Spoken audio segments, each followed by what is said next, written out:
Hey everybody, this is Josh Paul, host of the Small Marketing Teams podcast. I'm really glad that you're checking out the show today. If you're trying to grow your business and you're not a household name or a well-funded startup, you need to do things differently, and that's what we get into on this podcast.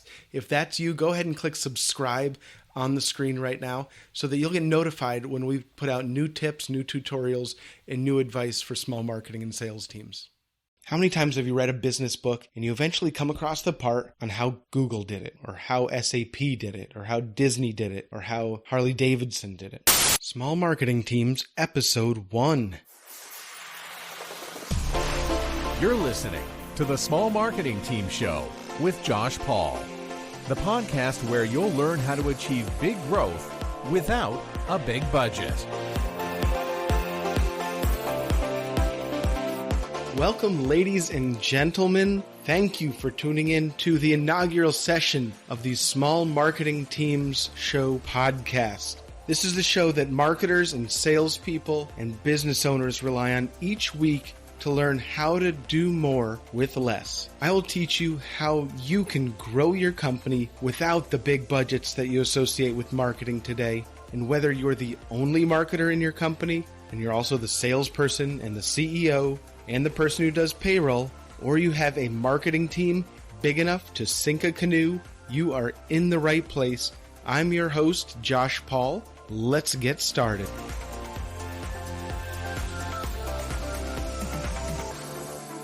I'm really excited to welcome you today to the inaugural session of the Small Marketing Teams podcast. I have really been looking forward to sharing this with you for quite some time. And I have to thank the Small Marketing Teams community and my personal network for encouraging me to share my story and advice and launch small marketing teams. If you're just meeting me for the first time, I'm glad you're here. We're going to have a lot of fun and help you make more money in the process. To start things off, I'd like to share a little bit about how I came to be in this position where I can teach you how to grow every aspect of your business, website traffic, leads, and most importantly, customers, without spending a ton on advertising and consultants and hiring additional people. I have worked in technology for the past 20 years, from running my own web design agency to managing online products and websites for a Fortune 500 bank. I did everything from interface design and coding to sales and product management. And while what I produced was clearly marketing, I never thought of myself as a marketer. I didn't want to be a marketer. Back then, marketing consisted of shipping materials to trade shows and printing brochures. I was a web guy. It was 2010 when I was hired as a product strategy manager for a growing SaaS, software as a service company, that provided a CRM product. There I was again, a guy who understood web-based products and how to bring products to market, smack dab in the center of a 10-person marketing department. If you've ever been in charge of product strategy, you know that it is a very difficult political position. This role was no different for me. The VP of marketing that hired me believed that they could grow faster if their products better aligned with the market. I should also mention that it was the first time the company had a product manager. Within 1 month of me being there, half the marketing team was fired, including the VP that I got along with so well. And within 7 months, the other half was let go and new people were brought in. At another time, I'll tell you why the CEO felt that the marketing team was that ineffective. I'll give you a hint right now that it had to do with expensive, unmeasurable marketing tactics. Once that vice president of marketing was let go, their champion of product management and making market-driven decisions, once he was let go, my role was in flux as they figured out how to restructure the marketing department. As I was trying to understand my role and get a foothold in this company where I could provide some value, I remember staying late into the evenings talking to the new VP of marketing. I would listen as he tried to figure out how to generate more qualified leads for the sales team. This was a well-funded company, too. Since I had time on my hands, he asked me to research some options. The lead generation technology options for companies were much more limited back then. But I did come across an interesting company out of Cambridge, Massachusetts that had a way of generating leads that made a lot of sense to me. So I set up a demo with this company called HubSpot. From the first conversation, where the sales rep, who I'm still in touch with today, explained why they developed the inbound approach to marketing, I was hooked. Something you should know about me is that I'm not a gregarious salesperson. I'm not a classic extroverted salesperson's salesperson. And I imagine many of you listening today are not either. So the idea that the more that you help your market, the more that you provide valuable, original, insightful information to them, the more they will find you and be attracted to you, and the more that they'll spread your message to their networks. That really appealed to me. I was so excited about the notion that being helpful and educating your market could grow a business that the next position I took was a marketing position. I was now a marketing guy. Little did I know what I got myself into. I was employee number 8 at a small, established software company in Arizona. My family and I were living outside of Washington, D.C. at the time, and the owners of the company decided that they wanted to grow and that they needed to bring someone on to handle marketing. There I was, a marketing department of 1, working by myself on the other side of the country from everyone else in the company. I had a very small budget and a big mandate to generate more qualified leads that turn into sales. I would tell people that it was me, my laptop, and my iPhone taking over the world. In reality, it was me, my laptop, my iPhone, and an idea of the approach to marketing that I wanted to take. At the time, my company was generating only 300 website visits a month and 10 leads a month.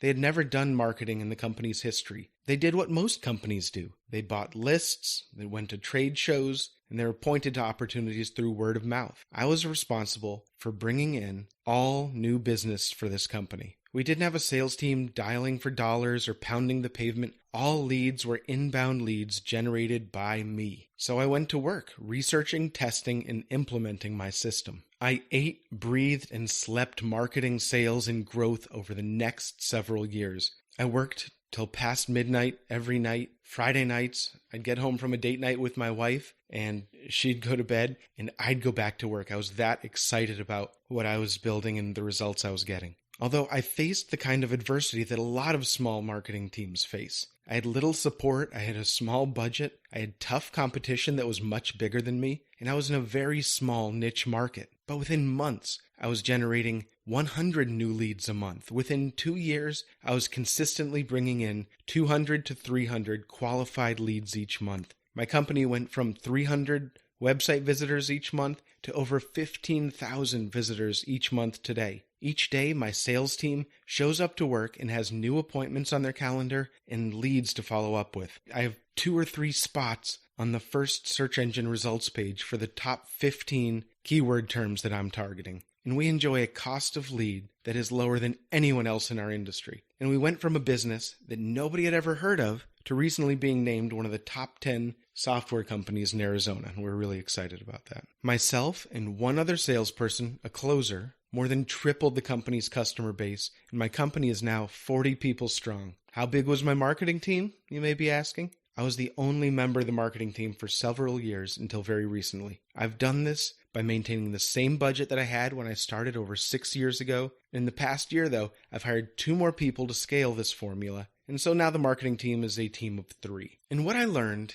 is that for small marketing teams, more so than for larger, more well-funded marketing teams, success comes down to spending your time and money in the right places. Now, what does that look like? There's nothing like going to lunch to catch up with a colleague or an old friend and generating dozens of new leads while you're away from your desk. There's nothing like waking up in the morning and seeing that overnight the VP at a company that you were targeting had requested a demo of your product after finding you through a Google search. How would you like to know where your next customers are coming from each month and not having to reinvent the wheel in a display of desperation every time you need to fill your sales pipeline? With the systems I set up, I know which buttons to press and where to spend my time. And just like the people that I mentor and the companies that ask me to come to their office and explain to them how they can do it, I'm going to tell you how I did it, what I learned, the mistakes I made, and the shortcuts that you can leverage in this Small Marketing Teams podcast. If you want to learn about how to put specialized processes in place designed for small marketing teams, if you want to learn the tools I used and their low-cost alternatives,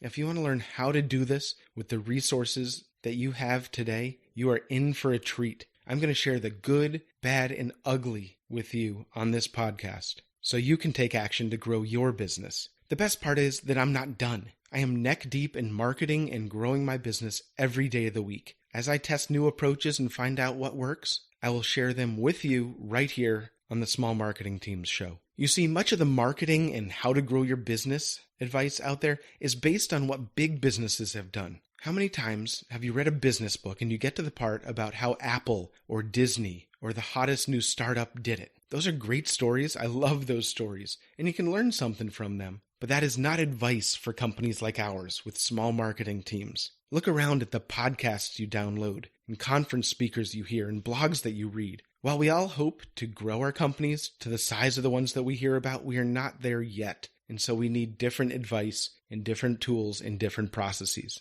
Here's what we don't hear of enough. People don't share stories of the business with a small marketing team that is trying to figure out how to go from 5 new customers a month generated by referrals to 15 or 20 new customers a month. That's just not exciting enough to get print columns or headlines or to be referenced as a case study in a keynote speech. You hear about how Google does innovation, or how Airbnb builds community of their hosts, or how Microsoft leveraged their customer advocates to grow through their MVP program. For me, the most useful advice always came from meeting people who are in the same boat as me. And that's what I'd like to do for you here each week.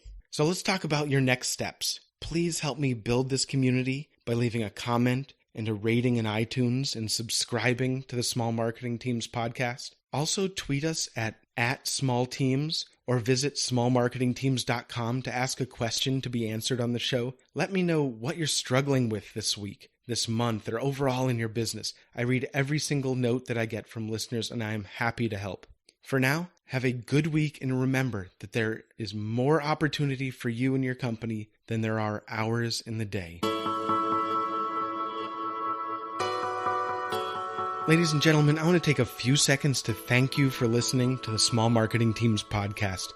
I bet you have friends, colleagues, or family members who want to grow their businesses, but don't know how they can do it.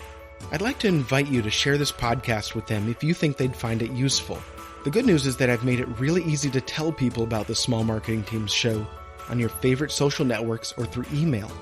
Simply visit smallmarketingteams.com/share for one-click sharing options that you can do from your computer, tablet, or phone. Thank you so much for your support. So in the second part of the show each week, I'm going to reach out to you and take a question, answer a question from one of the listeners or somebody in the Small Marketing Teams community. And so this week, since this is our first episode, I reached out to my network and several people I know who work in small marketing teams or run small marketing teams and asked them for some questions on what their biggest challenges were. And so this question comes from my friend Emily. And she asks, she's worked in large companies, she's worked in small companies, she's run teams, marketing teams in both types of companies, but she asks, why is now a great time to be part of a small marketing team? Why is this a great time to be part of a small marketing team? And what a great question, because as you know, I'm all about small marketing teams and what they're capable of, and I'd love to answer this. Thanks for asking, Emily. So first of all, the way that buyers have changed, they don't need to talk to a salesperson. They don't want to talk to a salesperson until further down in the sales process. They're looking for information online. It's just the way that consumer behavior has shifted. They're researching much, much more before they contact the company. And what that does is it shrinks the role of sales in a lot of organizations, but who fills that gap? Who's responsible for providing information to prospective customers? If they're not ready to talk to sales, not ready to talk to a company representative until further down the process. And that responsibility falls on marketing. There's research from Google that says 15 to 20 years ago, only 10 to 20% of the selection process was completed before they contacted your company. In the same research, they say 10 years ago, 30 to 40% of the selection process, of the decision process was completed before they even talked to somebody. Now we're up to 50 to 60% of the selection process, of the decision process, is made before they even talk to somebody, and there's some data that suggests it's closer to 60 to 70%. That means 70% of the decision is made, of the selection is made before they even contact a representative from your company, before they even talk to a salesperson. 5 years from now, 10 years from now, that's approaching 80 to 90%. Think about about that. Where are they going to get their information? They're searching online. They're checking with peers. They're reading reviews. They're downloading information about your product on your website and other websites and social networks. And that is how they're getting their information. That's how they're getting their impression of your company, the details about your product, and comparing you to other products. So they're making their selection without even talking to you. And that all falls on marketing. It's a really exciting time to be part of a small marketing team because the importance of marketing has really increased significantly in the past 5 years.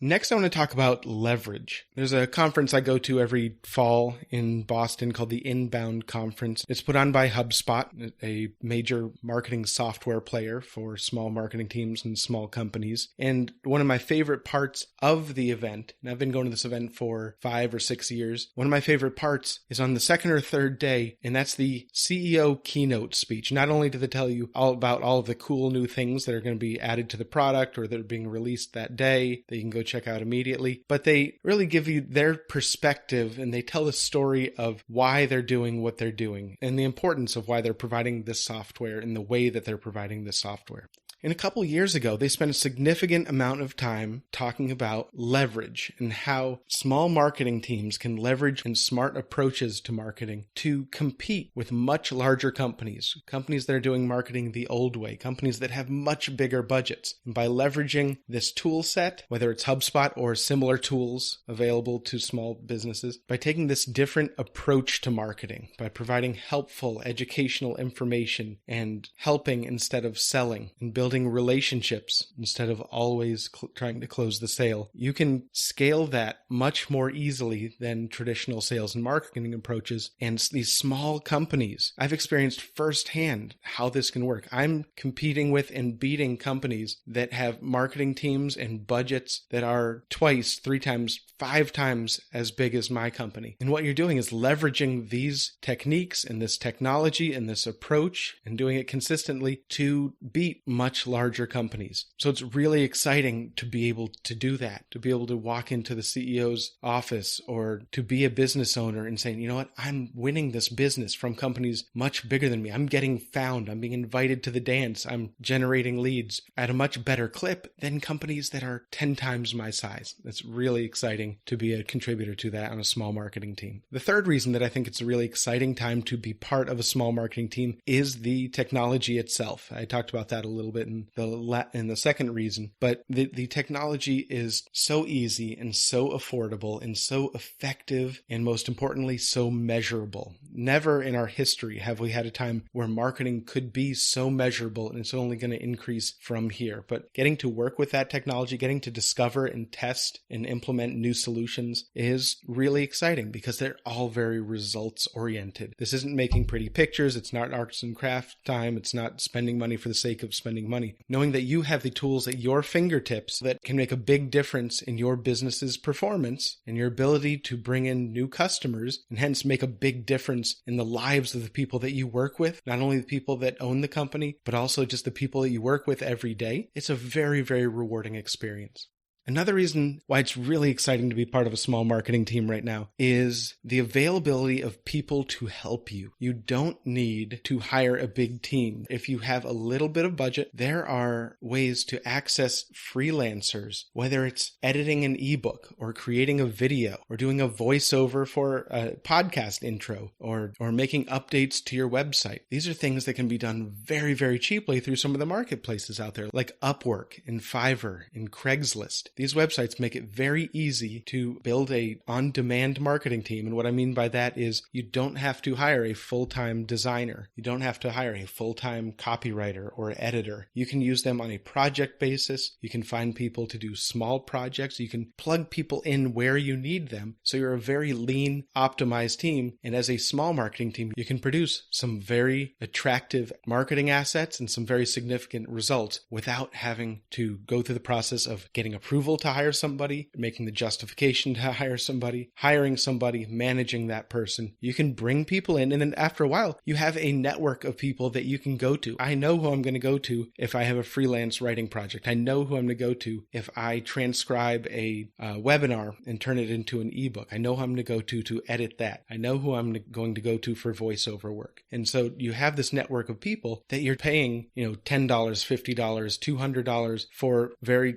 small projects. And between the skill set that you have and their skill set, you can produce a very, very professional marketing presence. So we've talked about the increasing importance of marketing in growing companies these days. We've talked about marketing as the equalizer and how modern marketing strategies create leverage for small companies against companies that are much bigger. And we've talked about the access to technology and the effectiveness of the technology that's out there today. The fourth thing we talked about was access to people who can help you, who can be plugged in very specific ways to build out your marketing assets. The last thing I want to talk about that makes me really, really excited to be part of a small marketing team is an unprecedented access to resources and guidance. Some of the guidance is confusing. There's a lot of information out there, and some of it you have to say, hey, is this for me? But there are so many resources and guides and podcasts and books and people who can deliver tips and plans for you in quite a prepackaged format that will get you thinking and get you trying new things and get you understanding how modern marketing works. I want to give a shout out one more time to Emily for asking such a great question. It is a very, very exciting time to be part of a small marketing team. And in my opinion, it's a lot more rewarding to be running a small marketing team or be part of a small marketing team than it is being a cog in a large company.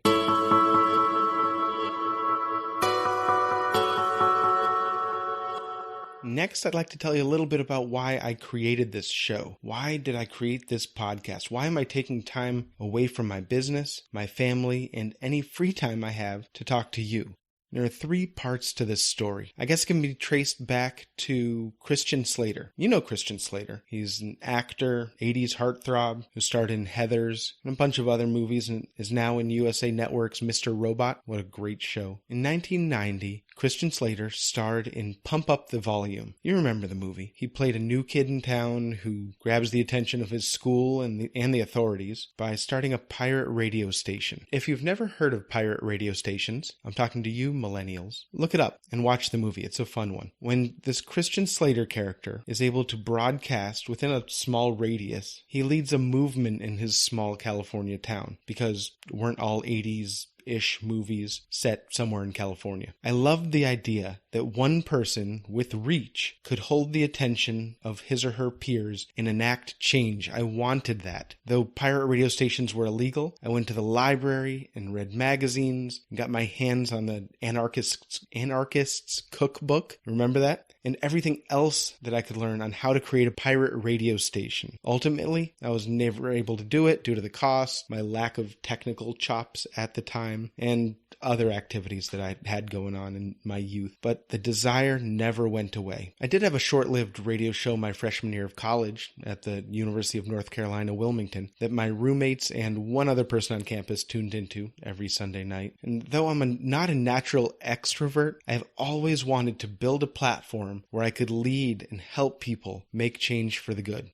Now I want to talk about the second thing that led me down the path to creating Small Marketing Team's show for you. I have always been a slow reader. I don't know why, but I have. So I didn't read much growing up. Then in college, two things happened. First, I discovered the internet. Not only the vast reach you could have, but I had an internship in the tech shop of a mid-sized market research company. And my boss and my friend and my mentor at the time in the IT department showed me how to set up and fix computers and debug networks and troubleshoot printers. Then one day he handed me a book published by the Microsoft Press. Remember them? I think they just recently shut down. So he handed me this book on how to create websites and intranets. Along with the book, he burnt me a copy of Microsoft Front Page, back when you could burn people copies of things. I don't think my computer today even has a CD drive. I started taking existing websites, downloading the code, and making what I thought at the time were funny changes and putting them back on the screen and waiting to see if anyone would notice. Then I started building websites. websites. I loved the idea that I could reach people across my campus, friends back home, and people around the world with the sites I was creating. I eventually started a web design agency in college, Millennium Web Design. I haven't said that out loud in a long time. This was the mid to late 90s. I was creating websites for small businesses in Wilmington, North Carolina, and I also got several contracts with the university. Oh, those were the days. I had more disposable income than at any other time in my life. But I was also dating my wife long distance, so most of my profits went to paying long distance phone bills and flying her out to the beach to hang out with me. But I loved helping organizations understand and take advantage of the web. But I knew that there was a lot that I didn't know, so I read everything I could get my hands on. I was still a very slow reader, but I was voracious. I couldn't get enough. I bought books, I printed articles, I read websites like CNET and WebMonkey. Those were the big two at the time. I realized that it wasn't that I didn't have an interest in reading growing up. I had just not been introduced to nonfiction. What a concept. I knew that the more I learned, the more money I could make. As a college student, looking out at the rest of my life, that was very appealing. And to this day, I read a ton, but I'm online so much that I don't have time to get through a lot of books. That brings me to the third part of this story. The final part of why I created Small Marketing Teams starts with my monthly Audible subscription. As many of you know, Audible is a subscription service where you can download audiobooks to listen to on your tablet or your phone or your computer. I've read over 100 business books over the past 10 years, everything from finance to entrepreneurship to biographies and marketing and sales books. I upped my consumption the past 6 years because I was in charge of growing my company as the head of marketing. Every book I read had several gems of wisdom, but I noticed a problem with this business advice. This trend is also prevalent in podcasts and blogs and other online content, but I first noticed it in books.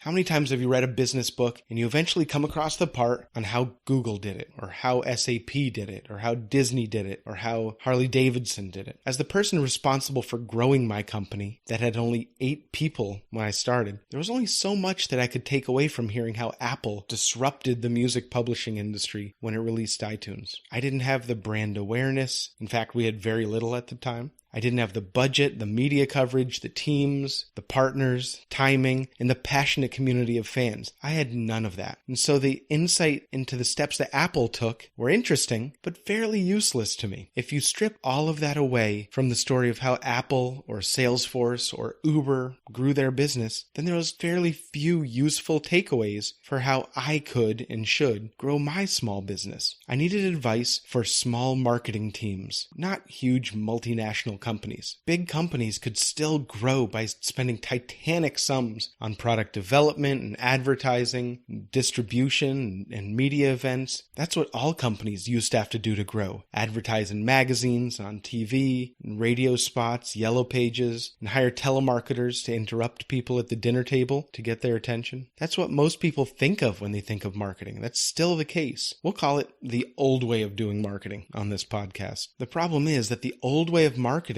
just doesn't work for small and mid-sized companies. It was during the time of doing the old way of marketing that the idiom, "we know that 50% of our marketing isn't working, we just don't know which 50%, was coined. Small and mid-sized businesses were spending a lot of money on advertising, on cold calling, on customer acquisition, and not only wasn't it yielding what it could, but the people responsible for growing these companies had very little control over the outcome. Does the old way still work? Yes. The old way of marketing and growing companies still works for many companies. However, it's very expensive, or you have to have the perfect product for your industry, or be just plain lucky. Now, you may be thinking that we live in a time when there's an unprecedented, huge amount of information available for small marketing teams online in the form of podcasts and videos and blog posts, guides, checklists. I could go on for a long time. Webinars. Why do we need another podcast with advice for marketers? And I'll be the first to admit that there's a lot of information out there. It's very good information, but there sure is a lot of it. According to most sources, there are millions and millions of blog posts being published every day, and that's part of the problem. It's really hard to dig through this information to find the advice that is relevant to growing companies with limited resources and small teams. You'll also notice that a lot of the information out there on marketing and sales is not complete. How many articles on 5 ways to grow blog subscribers, or how to grow grow using Instagram do you need to read in order to get a full sense of how to grow revenue in your business by being more effective in your marketing and all of that entails? Those articles aren't going to do it for you. And so they're good articles full of tips, but they kind of leave you empty at the end and don't give you a clear path forward. What I'm trying to say is that this information and these discussions and these sessions we're going to have, this information is out there, but a lot of it is partial information. It doesn't give you the story. A lot of the blogs and podcasts and guides tell you just enough to get you to read it or download it or share it, but they don't get into the specifics of how to apply that advice and what else there is on that topic that you need to know in order to grow your company. Lastly, a lot of marketing advice online is pulled from big companies, as I mentioned before. When you're talking about getting found and building awareness and generating leads and turning those leads into customers, not all advice is relevant advice for companies with small marketing teams. When you're looking for how to launch a new product, it's very tempting to look at a company like Apple. Apple will go down in history as one of the best product launch companies that ever existed. Their product launches and their product launch events are legendary. Apple is also the most valuable company on earth. That means they have endless money. They have a long history and a very loyal fan base. There are entire websites dedicated to tracking rumors about their launch. Major newspapers devote entire sections of the front page to summing up what was announced at the latest Apple launch event. And for many, many years, they had one of the best product launch personalities in the business in Steve Jobs. Now, go to your computer, Google, how does Apple do a product launch? Or how to do a product launch like Apple. And what you'll find is that a lot of the information and lists and steps in these blog articles, while they may be true, they're either not applicable to a company with a small marketing team, or they lay out the advice and don't take into account the fact that you don't have the budget and the press coverage and the personalities and the raving fans that Apple does. So here's what I'm going to do. I'm going to take all of the information that is out there, this partial information, this big business information, and most importantly, I'm going to combine it with my experience, growing a business with a very small marketing team, and I'm going to make sense of it all for you and help you put it into action to give you a blueprint each week for what actions you can take to grow your business with limited resources, a small marketing team, and a limited budget. I created this podcast because I know something about your business and it gets me very, very excited. If you have a small marketing team, a team of 1, 2, 3, or 4 or 5 people, and you're responsible for growing that business, I know that your business has so much opportunity in front of you. How do I know this? I have lived it. I have been through the fire. I have been through the worst times, and I've also doubled down on what works. And through this podcast, I will save you months of trial and error and thousands of dollars to guide you and your small marketing team. All of this information that we talk about in this podcast each week is out there. You don't need to listen to me. You can go find this information out there. You know that. I know that. But I will show you the steps and the systems and the shortcuts designed specifically for small marketing teams. Well, ladies and gentlemen, there is so much more that I want to share with you about this journey that we're going to go on together. But for now, to help you put some of this advice into action, I have a gift for you. On the show notes page for today's episode 1, you can get a guide to the 5 tools that I use to grow my business without a big team and without a big budget. You can find this free gift at smallmarketingteams.com/podcast. Be sure to leave a rating and a review in iTunes and then subscribe to the Small Marketing Teams show so that you don't miss next week's session. I'll share with you the number 1 tool that I used to grow my business and triple our customers. In the meantime, visit smallmarketingteams.com to sign up to get notified when a new podcast episode is released, along with free bonus tips for small marketing teams just like you. Thanks for listening.